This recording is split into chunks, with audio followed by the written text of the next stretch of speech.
On Friday night, we felt the glow. Trinity has arrived in the Impact Wrestling Zone. We're going to talk about it, the WWE draft, and more. Stay tuned. This is WrstlXtra.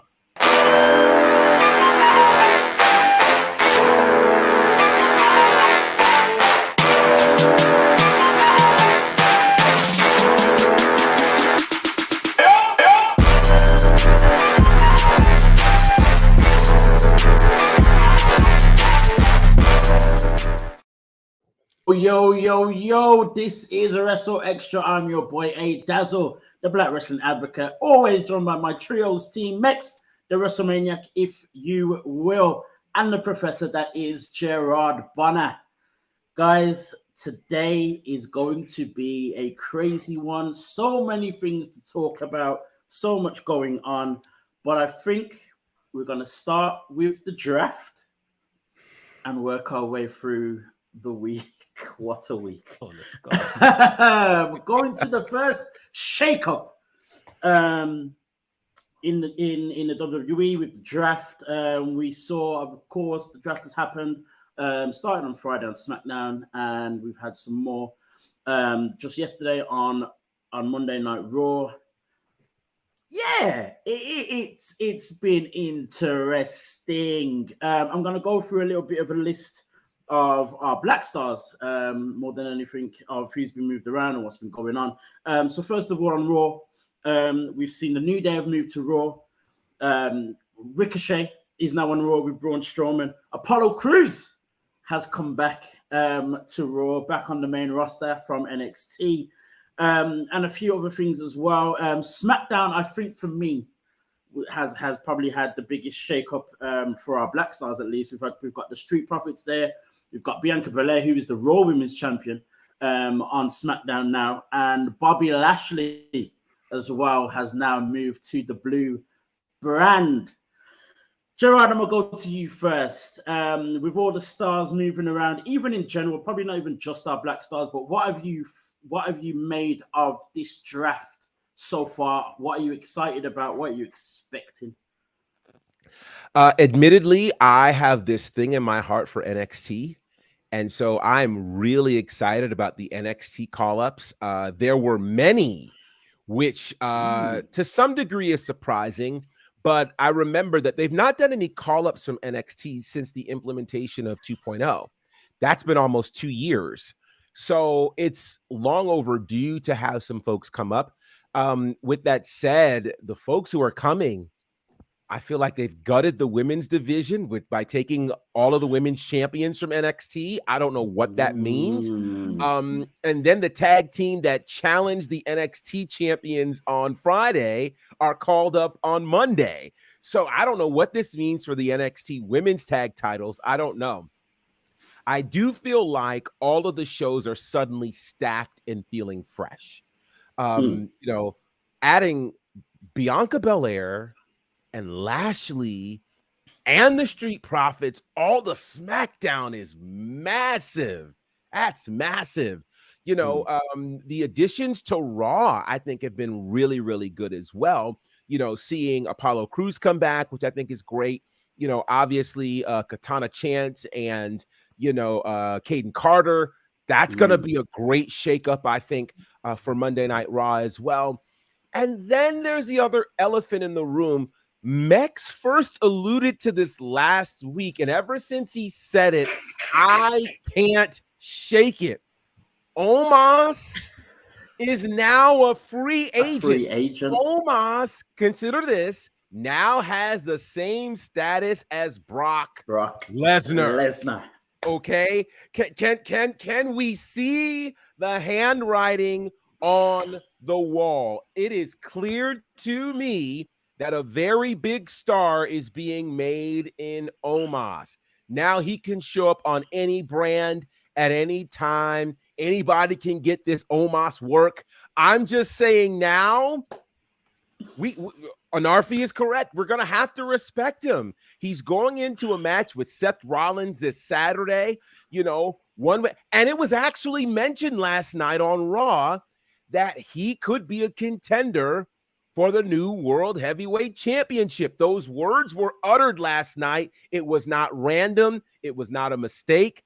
And the fact that he ends up being the first free agent.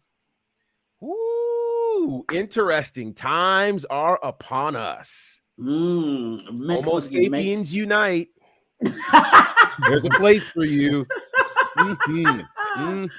There's potentially 2 places for them. Exactly. It's crazy. It's madness. Mex, what are you making of this draft?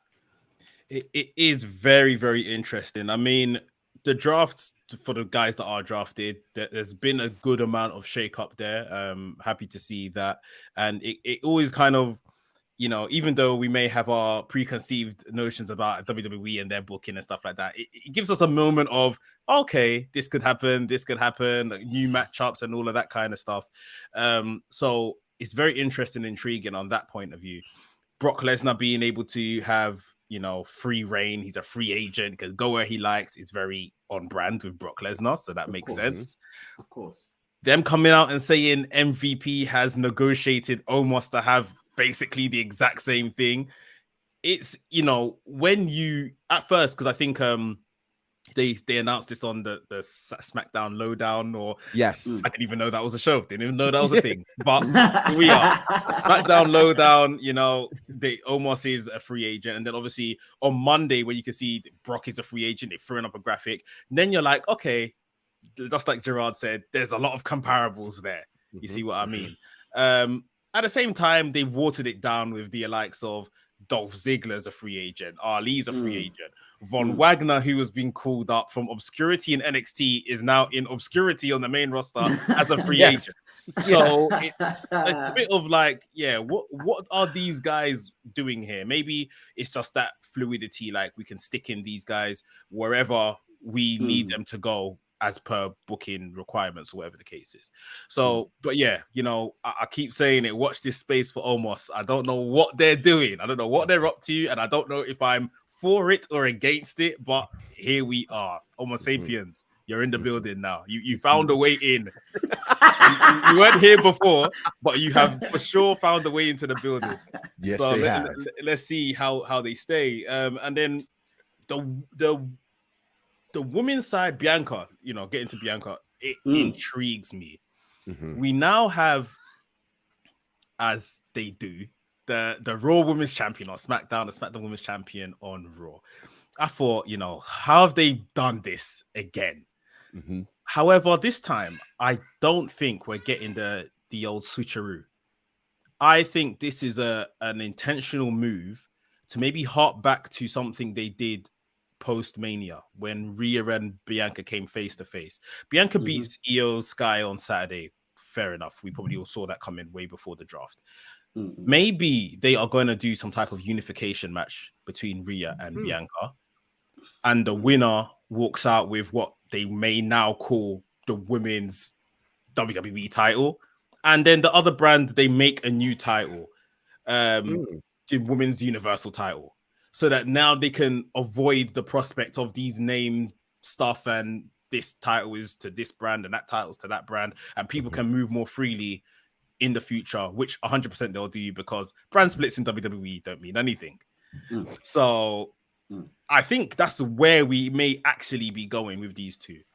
Now, I know Gerard's been on with the days of Bianca Belair's reign. I'm not too familiar, but it may give us time to, you know, let Bianca reach that milestone, and then she has the match with Rhea. And I probably think if they do something like I'm suggesting, Rhea wins. But yeah, it's very interesting. It's all up in the air now. Correct me if I'm wrong. I'm not too sure. I thought when they announced Bianca's going to SmackDown, they played a little video clip of Bianca afterwards. Did she not say, I'm ready to be SmackDown Women's Champion? She totally said those that. words, right? Yeah. And I don't think she was supposed to say that. I don't think she's obviously been on tour, innit? She's been in Europe. Yes. So they probably just called her and said, oh, make a little video that we're going to put on SmackDown, blah, blah, blah, and haven't briefed her on it. I think somewhere on SmackDown as well, what's his face? The commentator. Michael Cole or Wade Barrett? Wade Barrett. He made some type of slip up, like Raw and SmackDown people can go for this new World Heavyweight title, and then you see Triple H came out on Raw and said, "No, this title's on Raw Superstars only." So maybe a few teething issues and stuff between communication, but Bianca did say that. Yeah, she did. Okay. Because that kind of had me in my thoughts thinking, hold on. So are they gonna? I don't know about the days and how it works and how many days left before she beats the Becky's record as the longest reigning Raw Women's Champion. But are they gonna cut it short before going? Well, let me help you with that, because the draft picks go into effect this coming Monday, May the 8th, which just so happens to be day 400 for the reign. We made it. So maybe we did, maybe we didn't. We'll see a backlash. Because if it's a moment where you move over and then you suddenly become, so I don't know, it's gonna depend. I love your idea though, Mex, because if they do it, the perfect time to have that match between the two is at your Night of Champions pay-per-view that happens at the end of May. So that makes sense. And renaming those titles makes a lot of sense anyway, because if you're referencing them as world championships, but they are brand specific, kind of takes the whole idea of a world championship away, unlike what you've done on the men's side. So if we're getting some sort of equity between the men's championships and the women's championships, I'm for it. That would be interesting, actually, because you say that and actually makes me think that you look back, or I'm looking back right now and thinking, these women's championships feel a little bit more than like TV championships. Yeah. TBS, TNT kind of similar, because it's just on that. So that makes that would actually work. I'm not sure whether they'll do that or not. I didn't even think of that until Mex has mentioned it. So it's going to be interesting to see what kind of switch they do, how they, if they keep the titles as they are, how they're going to switch them around. And the possibility of having fresh new titles or something along those lines would be very interesting. Speaking of go on. I was going to say, I think Triple H, his biggest shortcoming since him being in charge has been the women's division and the booking of the women's division and everything around that on both shows and stuff. So I think even through the draft, I could see like the Raw women's division now is stacked. And they seem to put more of the women's tag teams over there as well. And obviously the women's champions are over there as well. Less so on SmackDown, but of course SmackDown's only 2 hours anyway. So this could be him, if he does something like this as well, like trying to kind of reinvigorate this division as well as make it feel a bit more important. Because he made headlines with the NXT women's division when he was down there. For sure. So that's why I think everyone is pretty disappointed in what we've seen from the women since he's been in charge. But this might be him trying to, fix it. Yeah, that makes and that makes a lot of sense. Gerard, what are you going to say? I was going to say, thinking about how stacked SmackDown's women's division now is, we've talked before about SmackDown's women's division was really struggling because you had the champion up here and then nobody that could really tackle them. Now you've got Bianca. You've got Charlotte, which is the first time they've been on the same brand in a very long time. True. You've got Damage Control. You've got Asuka. That's a lot of strength in your women's division, and still making room for others like, Alba Fire, Isla Dawn, like all of these people, and then Raw, I feel like we've kind of balanced it out. You've got Becky. This is probably not the show to talk about why Trish was drafted, but that's another story, right? So you got Becky, you got Trish, you've got like all of these people over there that are making it strong again. So I think you're right. He's balanced the scales a bit, and now we can start to see some of what he really intends to do with these women's divisions on both sides. Keeping with the women's division, and obviously the talk of titles, as we mentioned already, we've got Katana Chance and Kaden Carter coming to Raw, as well as the current NXT Women's Tag Team Champions, Isla Dawn and Alba Fire. They both teams face each other on tonight's NXT. It's Tuesday, if you're not here live. What's happening with that? So I'm going to give you my thoughts. I'm thinking either one. Obviously, they moved to the main roster with Women's Tag Team Championships. And I think there's probably going to be some kind of unification of women's tag team championships. Hopefully, if that happens, there's the chance of us going back to what the WWE Women's Tag Team Championship was, where they can go on any brand. Right. If that happens, I'm good. If not, does NXT carry on without Women's Tag Team Championships? Again, I think if that happens, I think I'm good. If I'm honest, I think it's kind of been missed a little. As much as Alba Fire, Isla Dawn kind of came together to become a very decent tag team, who's left after Chance and Carter as well anyway? You know what I was slightly thinking? Like, yeah, I'm down with the unification idea, and that's what I thought is probably the direction they're going to go. I was thinking when I looked at the divisions and how they've kind of stacked them, that maybe they would put like the tag team division, women's tag team division on one show, and then another maybe women's mid card that everyone keeps talking about on another show. Doable. That's a possibility because like Raw's is mixed with tag teams and like singles, competitors, but Raw's is considerably stacked, like compared to SmackDown. I think the NXT women's tag titles, that whole picture has serviced NXT very well. More so than the main roster and everything, because the main roster just they don't care about tag team wrestling, let alone women's tag team wrestling. True. And obviously we saw what palaver that caused earlier last year. So I wouldn't mind them unifying it and doing it all across just WWE universe in total. I think that makes sense, and that's if Triple H is gonna basically honor that. But this booking of having the champions defend the NXT championship, tag women's championship against other people that have been called up as well. Right. Is super confusing. I just need to watch NXT tonight and then just work out what they're doing from this. Yeah. Jordan, what are your thoughts? Yeah, I think this is interesting. I think it was a foregone conclusion Friday night. Oh, okay. Chance and Carter are going to win the women's tag titles. And then when they got called up last night, I went, huh? Wow. Yeah. So they're one of two options. Option number one, of course, is that, whichever team wins will ultimately end up unifying at Night of Champions. But here's thought number two.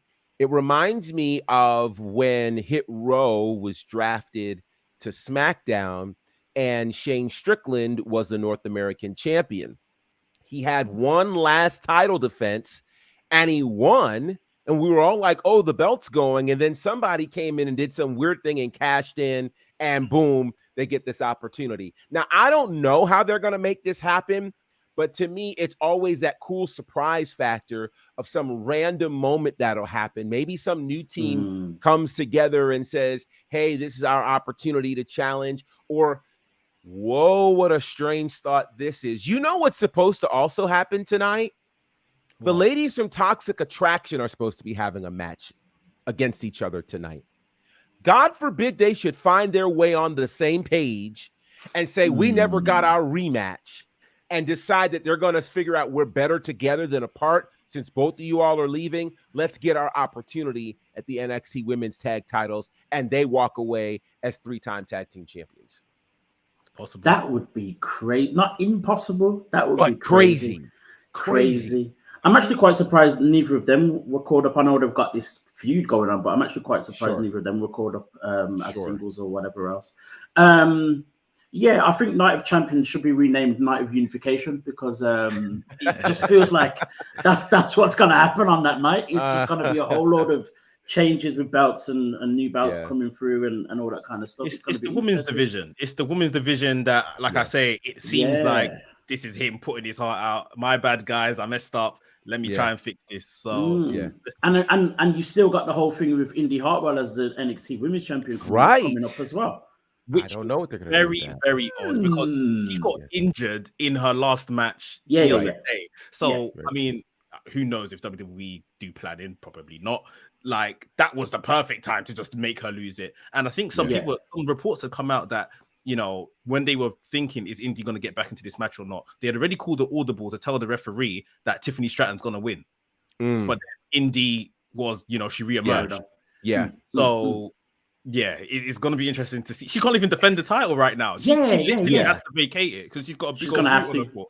More than likely, that's what probably should do tonight. To be honest, that's probably what it showed me, if anything, is that Triple H just decided, I'm gonna grab the people that are ready, regardless of if they're champions or not. I'm gonna grab who's ready. And they just happen to be champions right now. And so let me tell you what made me nervous. After I saw that Friday night, I said, oh my God, could they call Carmelo? Could they call Wesley? Because if I was waiting for Wesley, I really yesterday. was, you know. So I think it is a great statement for those women that they are ready. And it's also a statement that NXT's got plenty left in the pipeline to bring up. You know, once Sol Ruka gets healthy, she's clearly on par to be a great NXT Women's Champion. You know, Nikita Lyons is somewhere. You've got, you know, Jakara Johnson. You know, like there are a lot of people who are gearing up to be ready for that. So I think they're going to be just fine. But oh, we didn't even mention Odyssey Jones getting that was the one I was just about to say. That was a shocker to me. Whoa. I completely missed that one. Oh, yes. Odyssey. I'm shocked by that one. I'm completely shocked by that one. When you said people that were ready and he's just gone to get them, that's what I was literally like, I need to jump on this because he's very good. I think he's good. I think charismatic wise, like we've seen it, he's got it, right? Totally. He's just returned from injury. Right. And it's like they've brought him up. I think I heard they brought up is it Zion Quinn as well? Well, he is a free agent. Which I'm just like, I don't understand the NXT people becoming free agents. Von Wagner, Zion Quinn, like, what are we doing? I don't understand that. But Odyssey Jones is on Raw. He is on Raw, correct. Yeah. Oh, correct. Wow. I missed that one. What I do think is cool about that is in this iteration of WWE, as a big man, he really stands out. Yeah. You know, this is because this is not the land of giants. To be an athletic big man, you really stand out. So I think there are some opportunities he's going to get on Monday Night Raw that are going to come just because he's charismatic and he can move. You know, hopefully his body will allow him to continue with that. But I think it's going to be interesting to see Odyssey Jones on Monday Night Raw. And I think he can thrive. I really do. These pull-ups are like akin to, if you guys remember, like Elias like spent no time at all down in NXT. It's like they knew, okay, you're just gonna be a main roster heat magnet. We'll send you up. Main roster heat magnet. We'll send you up. Like, never really had that. Even Apollo, we mentioned Apollo. He was well excited to kind of probably get back up there and get a pay rise again. But again, he's done his bit there. It's what can they really do now to push him onto the next level? Because I think he got sent down. I wouldn't say rightly so, but there's probably elements of his game, of his repertoire, he could have been working on character stuff and all that kind of stuff. He's got a new character. Don't know if people really like it or not, but like, let's see if developmental is really actually developing some of these guys, right? Because we know Apollo was already there. He's already been Intercontinental US champion. He's already seen all the bright lights. So let's see if he comes back with anything new. Like, very true, very true. What's interesting as well with all the shakeups is Bobby Lashley moving to SmackDown. Obviously, he has an imminent championship match with Austin Theory and Bronson Reed. Bronson Reed, that's the one. Now, we also know that Austin's been moved to SmackDown.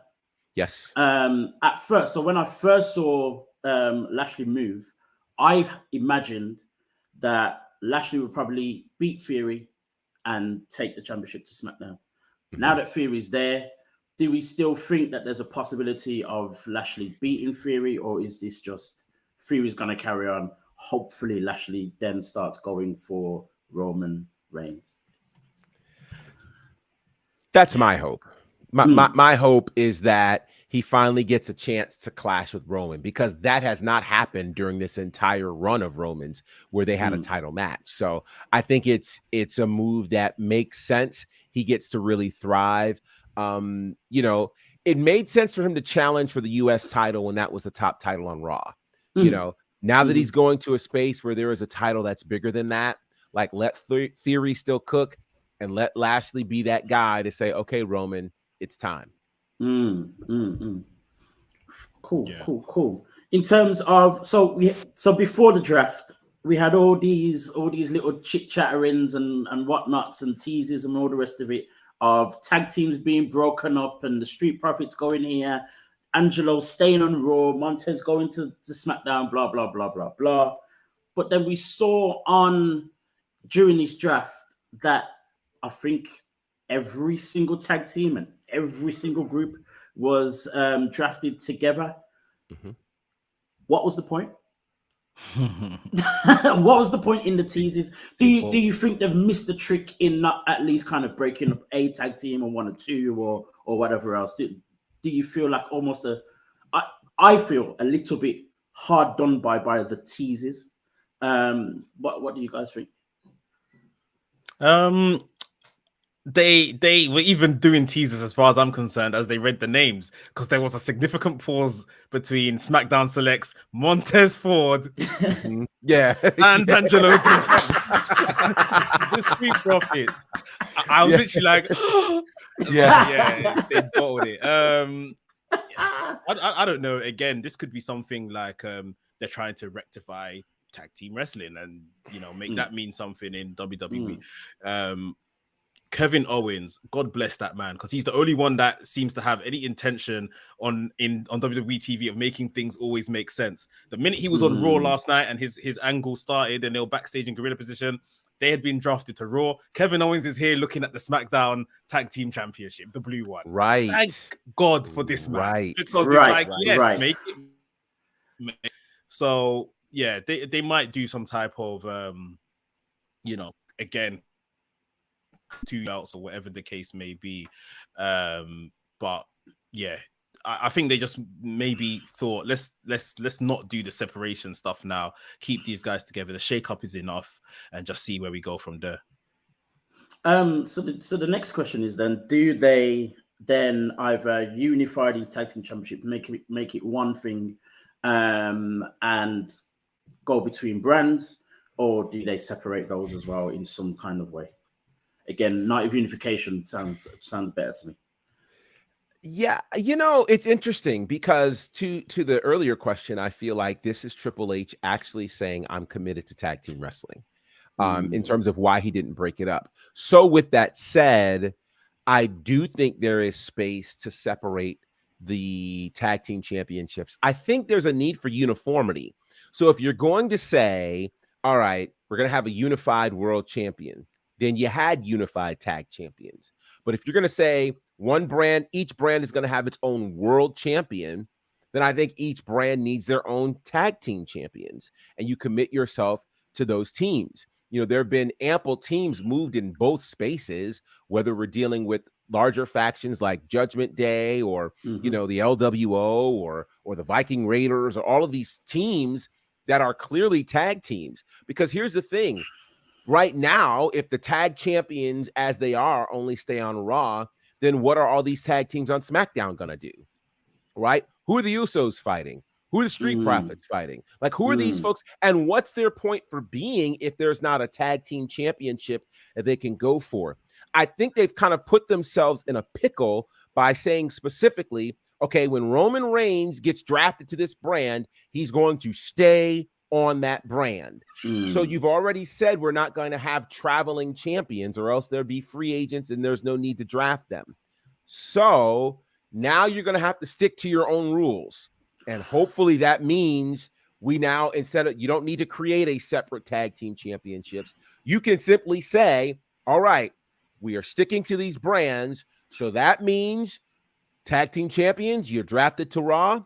You have to relinquish the SmackDown tag titles, and we'll have a tournament for the SmackDown tag team champions to commence at Night of Champions. I think that's the way you do that, to keep it clean and to stick to your own rules. The title madness is crazy. Oh, I forgot to mention as well, of course, Mia Yim is with DOC. DOC have gone to SmackDown. Does anyone feel as though that return was underwhelming for AJ Styles? You know what? They sort of, but they were selling it on the fact of the OC, and they never said AJ Styles. So I kind of allow them, because they said, the OC have drafted over, and then it's like, oh, AJ Styles is back. However, what I will say is the minute he stepped in that ring, he told them man what to do. Was it Viking Raiders they beat up? Yes. And he went up for the phenomenal forearm. I said, put the belt back on my guy, man. Right. Yes. Right. Put the belt back on my guy, bro. Yes. Like, I don't know what it is. The energy for him and SmackDown is different. Like, it just works. So, I was happy to see him back. Obviously, that used to be his house. You know, the house that AJ Styles built. So I'm happy for him to start rebuilding or make a conservatory in some way, extension in some way on SmackDown. It's great to see him back. It just felt underwhelming for me in a way. I just wanted more of either a surprise or a bit more of a bigger thing for AJ Styles, for an AJ Styles return. Like, even if it was, they mentioned it in the draft, obviously they'll see about blah blah blah, and then he just comes back in like 2 or 3 weeks maybe against someone. I don't know. But yeah, so Mia Yim as well, of course, is on SmackDown. Let's move away from the draft. I think we've kind of covered everything there. We're about halfway through the show as well, so let's move on. There's so much to go through. As Mex mentioned at the top of the show, and also if you see the YouTube thumbnail, the whole thing is about the return of Trinity to the ring, and she made an impact. Yes, the old pun, in Impact Wrestling, returning at their Spring Slugfest, such a tongue twister, and addressed the crowd, and is happy to be back in the ring. What do we make of her choice and decision to go to Impact? I think someone's mentioned it in the comments, and not AEW, not Japan. Gerard, why do you think she went to Impact and nowhere else? I'm so glad you asked. At least as her first choice. I'm so glad you asked, because, I think we all have group chats. We all have all kinds of things. And in my faction group chat, they were going crazy. Oh, we hate this. This is terrible. This is a step down, et cetera, et cetera. So I want to address the people, since you've given me the opportunity. Let me say this. There is life after WWE. Let's start there. Let's throw this second fact out. Nobody leaves the WWE saying, I'm leaving for the money. Nobody does that. So if you voluntarily leave the WWE, there is something that you want other than money. And I think the decision for Trinity to go to Impact is twofold. Number one, it is an acknowledgement that Impact has historically had the best women's division in this sport. Go all the way back to 2007, 2008, Gail Kim, Awesome Kong, all the things that they were doing there to create a knockouts division. And historically, they have had amazing women come through as champions, as performers, etc. So it said to me that Trinity is interested in performing.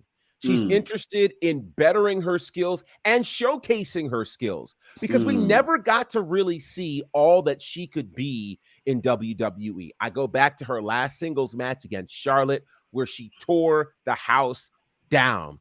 And it was like, this is what we've been waiting for, but it was always kind of held up. Now she's not held up. So in terms of why she didn't go to AEW, that's actually an easy answer. Because while AEW, there are two things for AEW. Number one, there is already the history that's been proven. If you go to AEW as a former WWE star, you're going to get a great reception when you get there, and then you will get lost in the sauce. That's going to happen. Secondly, the taping schedule for AEW, while it is less than, or it's not as strenuous as the WWE, it's still very much a live weekly show for the most part, and they're getting ready for a second one. So there's that. The Impact schedule, I think, allows Trinity to do more.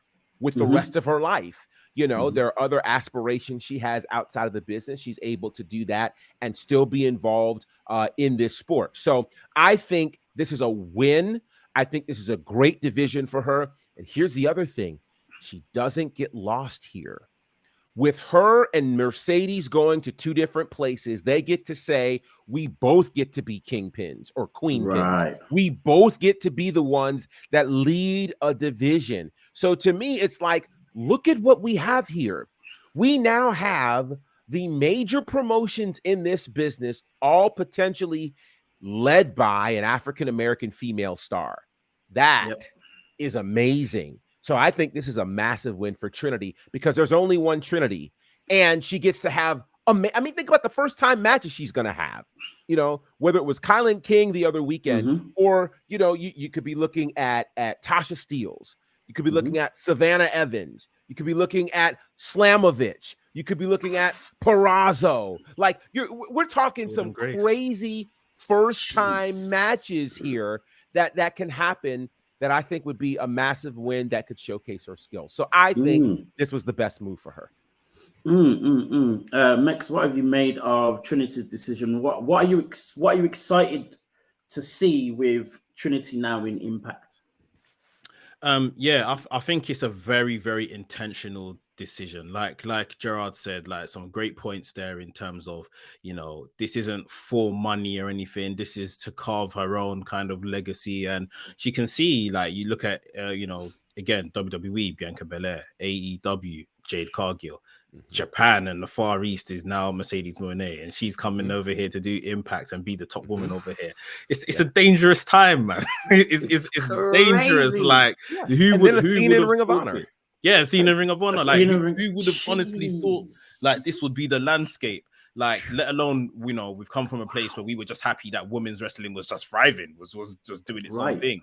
Now, you know, black women that, you know, are often dealt the hardest hand in this life, full stop, are, you know, at the top of this particular industry across all the different promotions. So it's excellent to see. My biggest bugbear at the time was, you know, where is this? It's not on TV, which is obviously in terms of where she's come from, a step down. Now, I don't know how things work in the States. I know I'm always going to have to hunt things out being over here.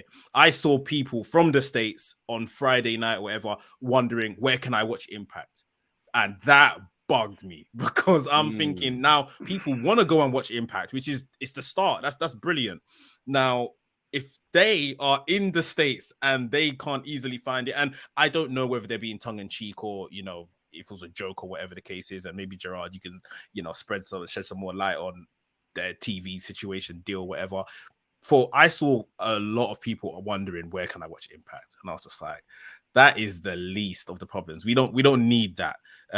But I'm excited for her, again, that freedom where she can dip in, do that, then do other things that she wants to do as well outside of wrestling.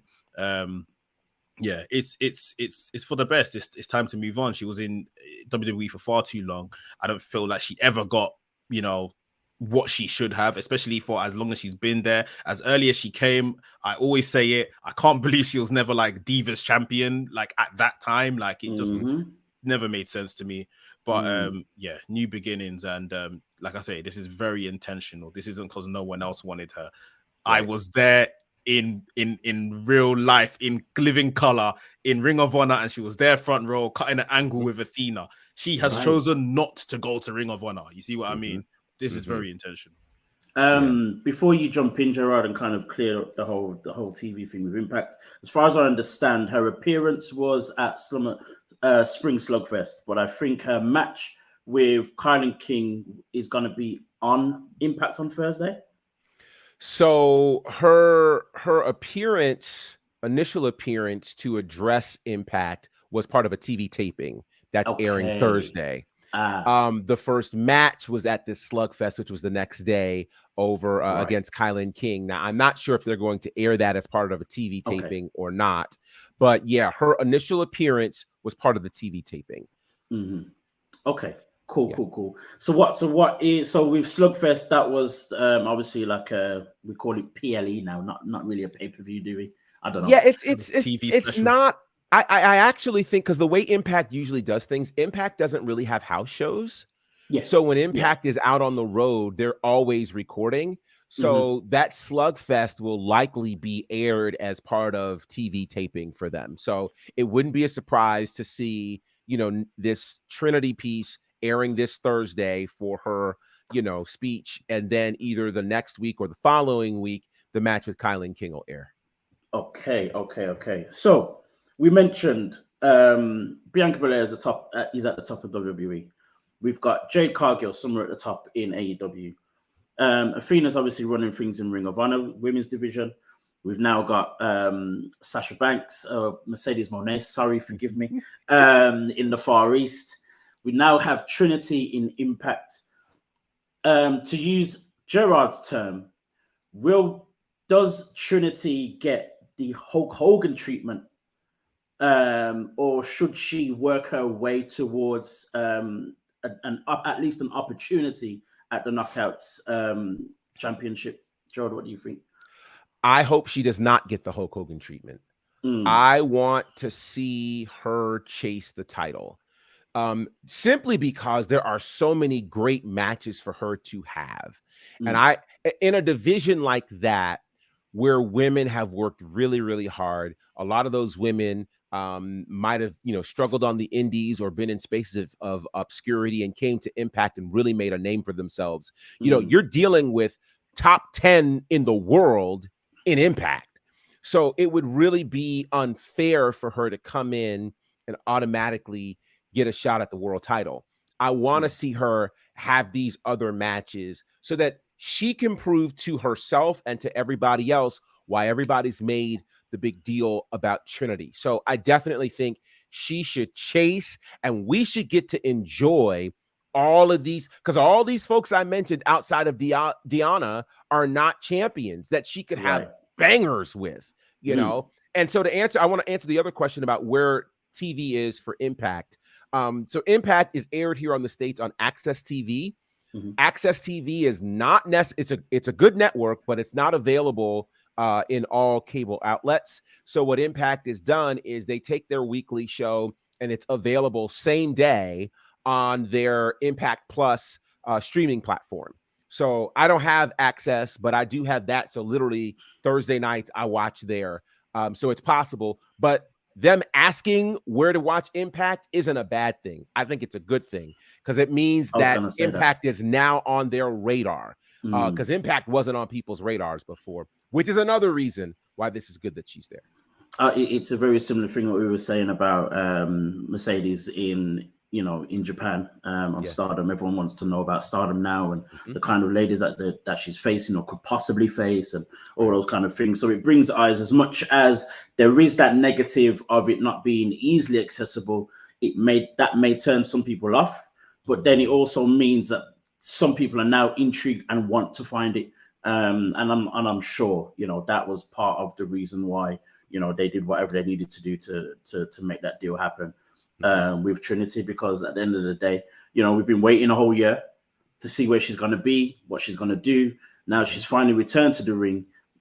Everyone's going to go straight to where she is, definitely straight away. And they were very clever in, putting up clips as well, directly on their social medias and not necessarily waiting for other people to put it out there and stuff like that. So again, that creates that, that hunger for people to see Trinity and see what she actually said and possibly the match and all the rest of it. So there's a positive, there's a negative, but I think in my mind, I'm a little bit more focused on the positive, because especially when she's on the weekly shows, that's going to be a very different thing.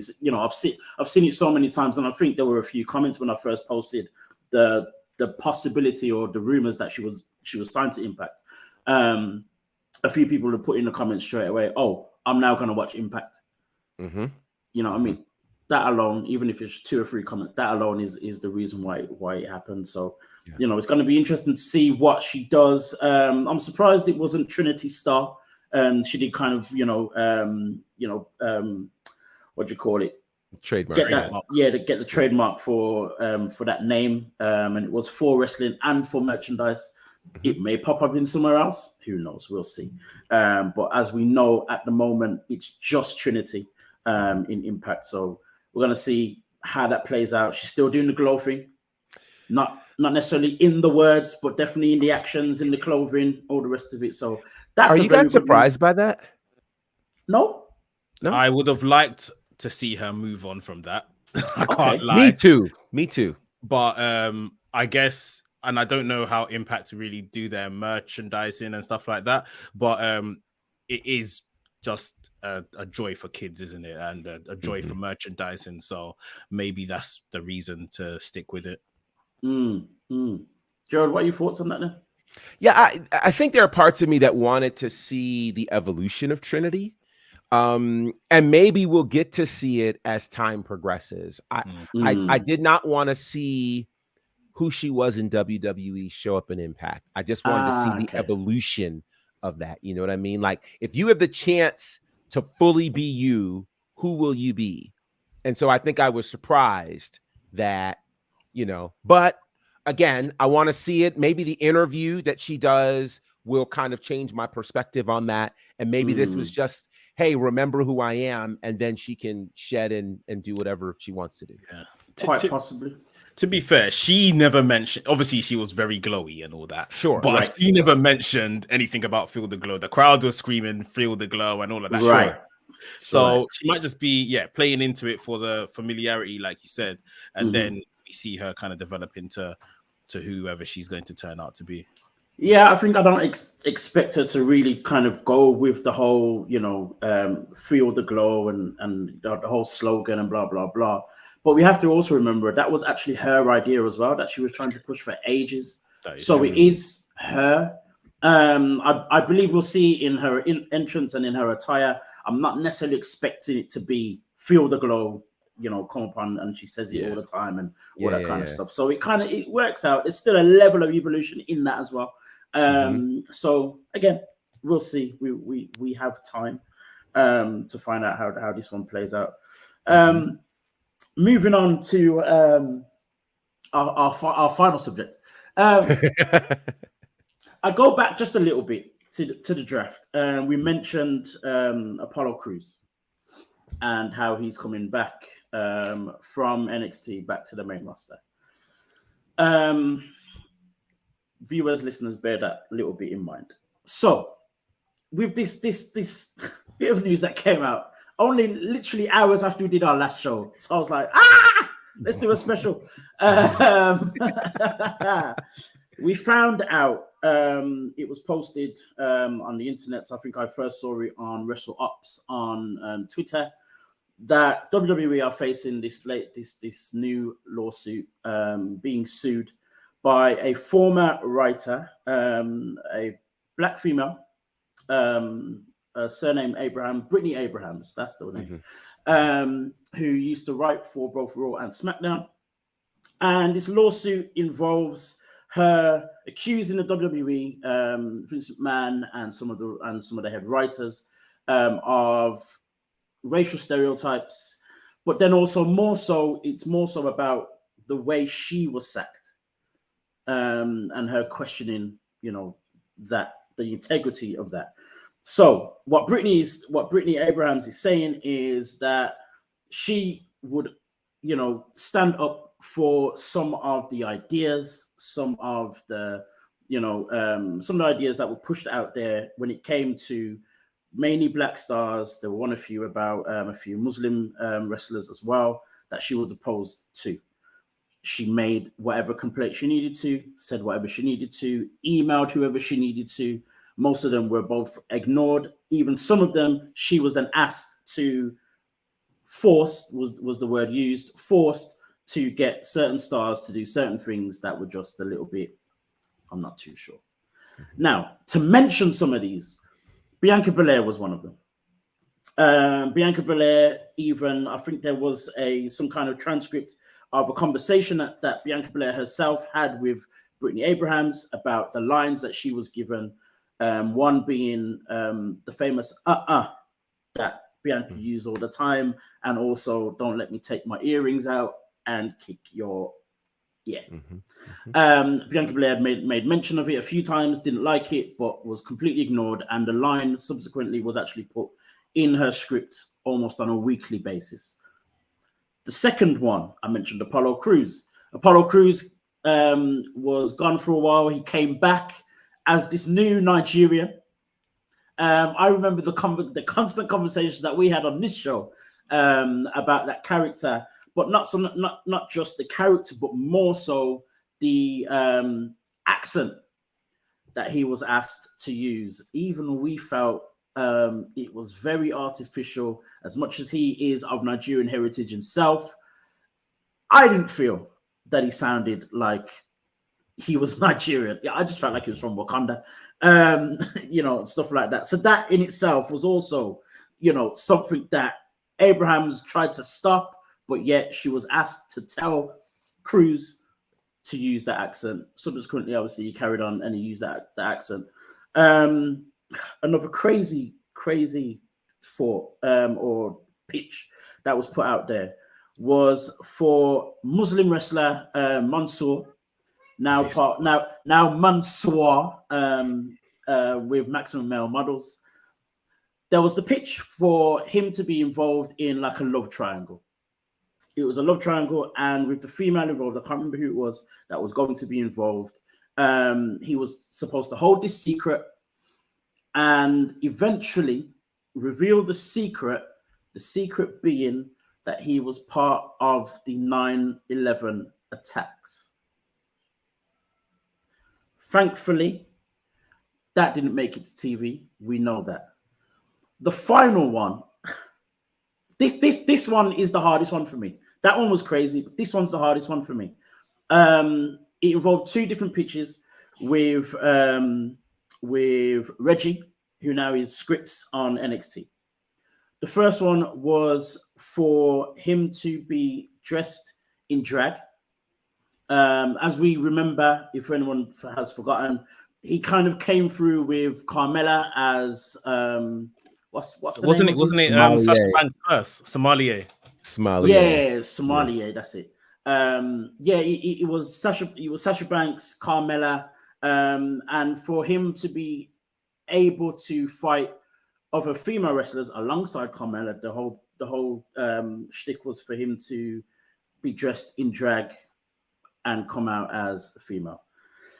The second pitch involving Reggie also involved white wrestler, Australian wrestler Shane Thorne, who was in WWE, not with them anymore, to be a crocodile hunter. That in itself is crazy to me. Americans being Americans, and as much as Shane Thorne is also white, he's Australian, not American. So that stereotype of him playing Crocodile Dundee, it was just crazy. But the pitch was to have him not hunt crocodiles, but hunt people. He was going to hunt Reggie specifically.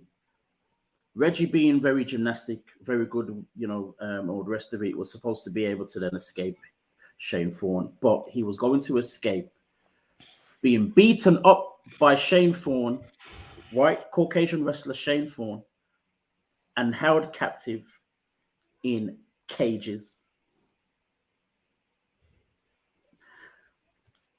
Gerard, help me out here because I don't know where to go from here, because I'm just like, if I say what I want to say, someone might cancel the show. But what was your take when you first saw this? I saw your reaction to our little group that we're in when we kind of saw that stuff. Yeah. What was your take on, your first reaction when you started reading some of this crazy stuff? My take is this. This is why it is important that we have representation in those rooms. That's it. Because the fact that we never saw these said that somebody somewhere spoke up to say, this is not right. This will never fly. You can't do this. And clearly somebody somewhere listened. Now, I don't know if the young lady who, is launching this lawsuit was the person who spoke up. I don't know if there were other people who spoke up, but the fact that someone was in that room and said something I think is the win in all of this. The fact that we're only hearing about this by way of a lawsuit and not by way of it being played out on television. Right. That's the big win. And that is why we have to continue to push to have people, someone like me, that's on the back of your shirt there, right, in those rooms, because only somebody who walks in those shoes can speak to why this is an issue.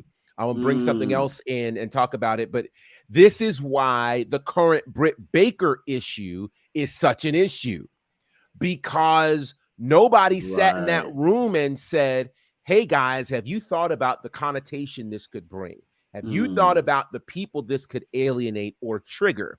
So I'm grateful that there were enough people in those rooms, whether they looked like us or they were allies or a combination of both, to be able to say, these are not good ideas. Whether this is not a good idea for Muslims, for Australians, for African American and people of color, for the LGBTQ community, it's not a good idea for any of these people.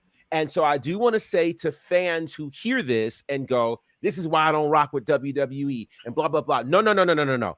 This is why you need people who look like us in WWE, because without this, that train could run amok and we could get all kinds of craziness that's happening. So I'm grateful for the unsung heroes whose names we don't know, who stood up in those meetings and said, not in my house.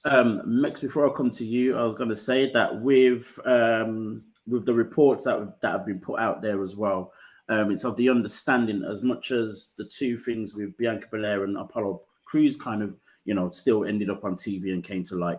I believe with one of them, I think mainly with the Reggie Shane Thorne thing, it's been said that Brittany Abrahams had made an objection on a number of times, but it wasn't until one of the white writers flagged up the problem that it was then scrapped. So I believe there's some, Abrahams did, it's great that she was there and said something, but then the sad part is that here's the main reason for the lawsuit. As I said before, I didn't get to actually explain it, but she was sacked after she took a WrestleMania branded folding chair, as apparently many people do, but she was sacked for that. What I believe she is arguing is that was an excuse to sack her because she was vocal in the writers' meetings.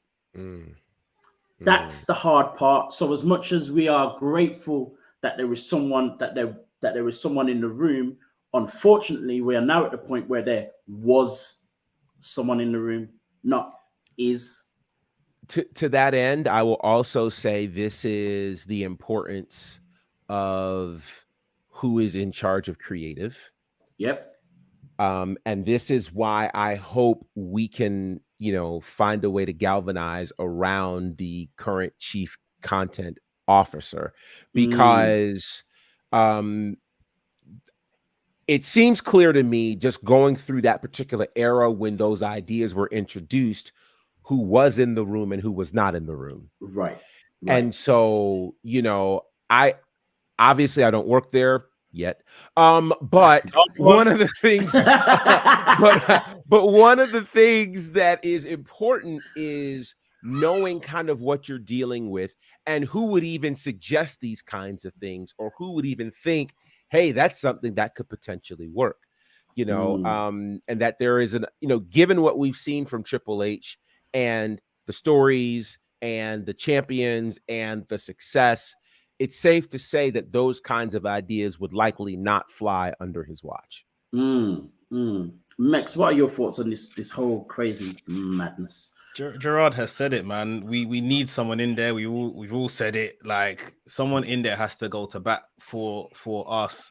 Someone from the Asian community needs to be in there for them. Like, it goes around for everyone. And thank God there are still some people that have sense, that aren't trying to kind of people please and let some of these things fly.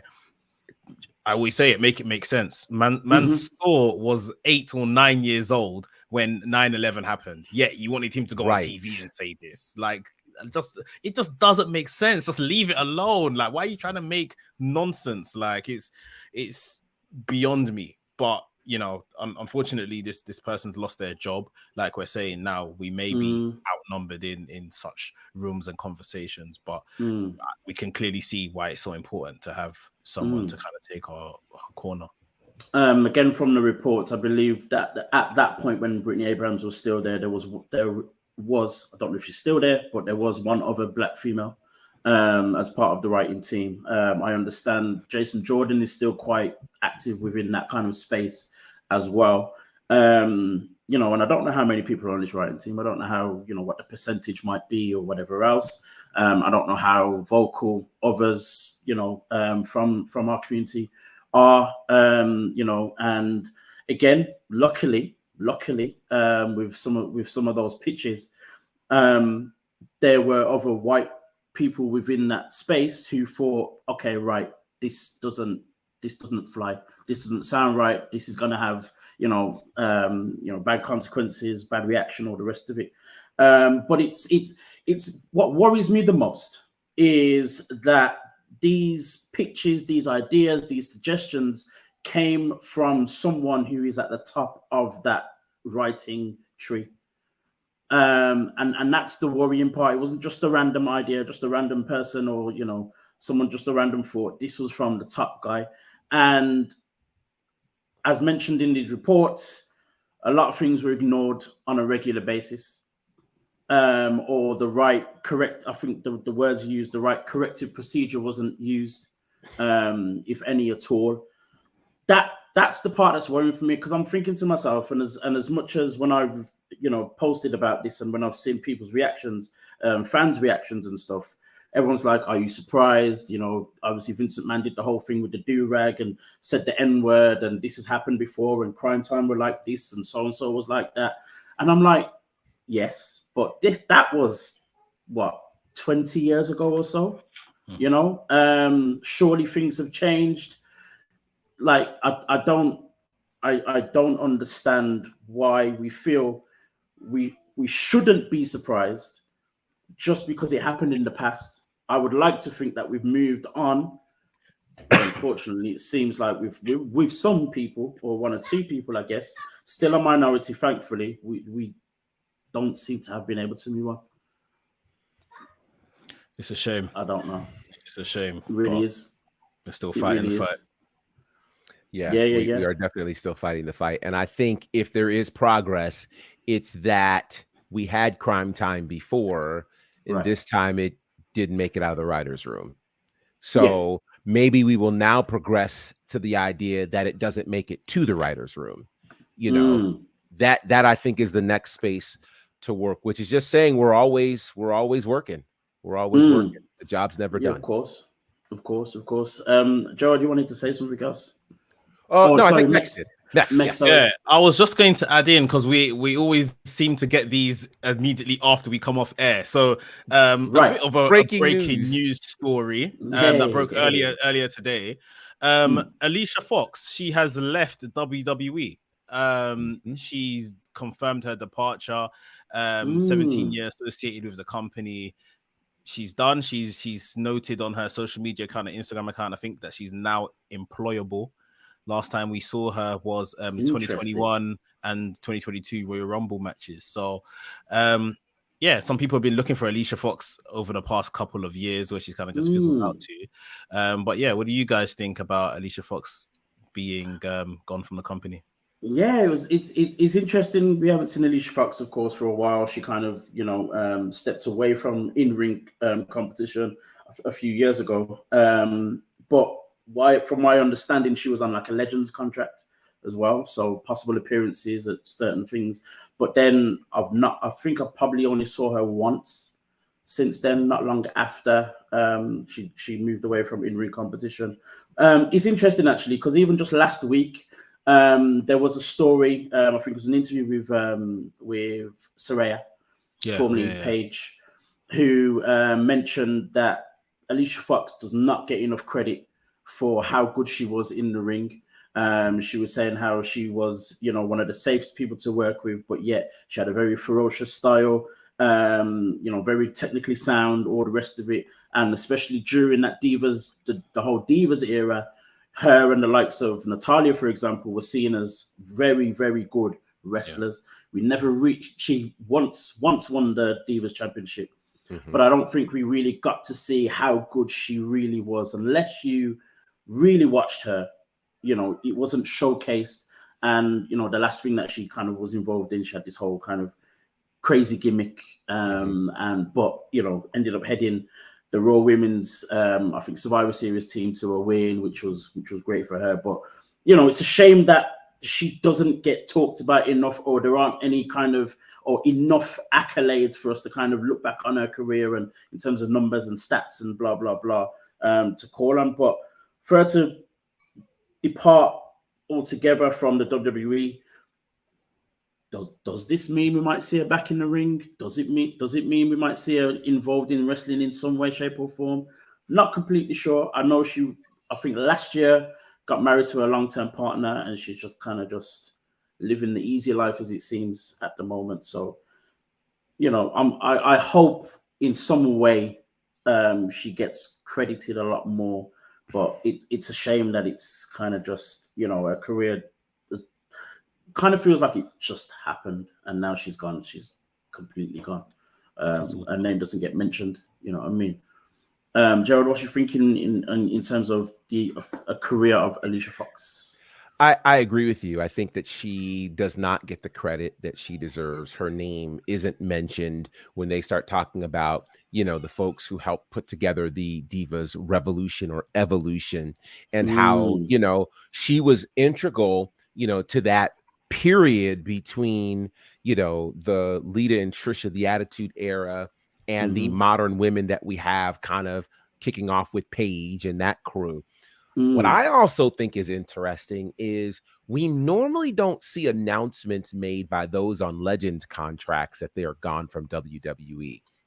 So this one, coupled with about a month ago, the announcement from the now Garcia twins, the former Bella twins, that's interesting to me. And there's a part of me that's wondering, is there something else going on that we are unaware of, that those two entities from the same era are now very choosing good friends as well. No longer choosing to be a part of the company that, to some degree contributed to them being household names. There's a part of me that wonders how connected this is, and what may have happened to have caused both of these entities, the twins and, Alicia, to make that move. I don't know. I guess in time we may find out. But I do wish Alicia well, and I hope that if she wants to continue her work in the wrestling space, there are lots of spaces that would welcome her contributions for sure. Definitely. Yeah. As you mentioned, Max, those three ladies are very good friends. Of course, you had the Bellas, Alicia Fox, and they were, the three of them were on Team Bella when we had Team Bella, Team Bad, and the other, I can't remember what the other group was called. PCB. PCB, that's right. Yeah. So, yeah, it's interesting. There is this kind of talk, whether it is, connected, or conversations have at least happened behind the scenes. But one thing I saw when the Bellas decided to make their step away, and I don't know if this is direct or whatever else, but it kind of felt as though since Mercedes made her move and her decisions when it comes to wrestling, and showed everyone that she can move on without the WWE. The same thing with formerly Mandy Rose as well, who kind of made a very similar decision. It feels as though the women are getting this sense or this strength of being their own people and being able to be their own people and being able to be successful, being their own people without it being, being puppets for the WWE. You know what I mean? And that in itself is a positive, as much as we're losing people from the WWE and from our weekly television. The simple fact that they're happy and are able to do their own thing on their own terms. Again, we've obviously already mentioned Trinity on this show. I think that's the win here, and I think that's the only thing that's the only win we can take from all of this stuff as well. So it's good to see. It's good to see. On that note, guys, it's been an extra long show. But for every single good reason it needed to be. You have been listening or watching WrstlXtra on the WrestleManiac UK YouTube channel.